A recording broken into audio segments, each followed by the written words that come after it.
On va parler de Patrick Bruel, Don Juan ou Mr Hyde, celui qui donnait des leçons de morale.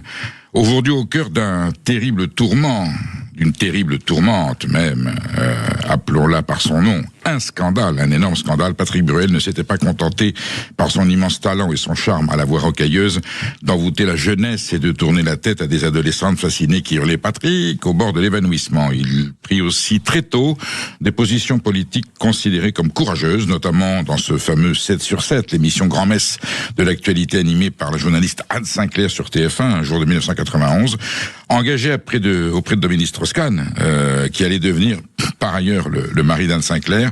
La star s'exprime ce jour-là avec un aplomb saisissant pour dire que non seulement le vote pour le Front National est une infamie, que bien entendu tous les défenseurs de la liberté doivent voter contre, mais que l'abstention est en soi une forme de complicité avec les idées de Jean-Marie Le Pen. Et Patrick Bruel de lâcher, vraiment, en regardant la caméra, ne pas voter, c'est voter pour le Front National. Je me souviens de la séquence comme si c'était hier.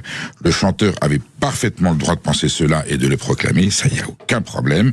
L'effet fut immédiat, lui donnant tout à coup une dimension d'artiste engagé, faisant presque une offrande de sa gloire pour une juste cause. Lui qui était si célèbre et qui avait a priori pas besoin de s'impliquer, il voulait s'impliquer dans ce combat contre le Front National.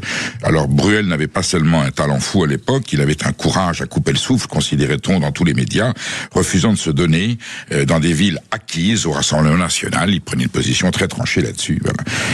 Considérait que c'était incompatible avec sa fonction. Il va de soi que le soufflet de cet engagement retombe au fur et à mesure que les révélations tombent elles-mêmes, chaque jour plus scabreuses, et qu'elles viennent ternir, pour ne pas dire briser, l'auréole de cette diva. Alors, au-delà de l'omerta si longtemps entretenue, ça fait longtemps qu'il sévit. Rappelons qu'il est présumé innocent. Nous respectons la loi.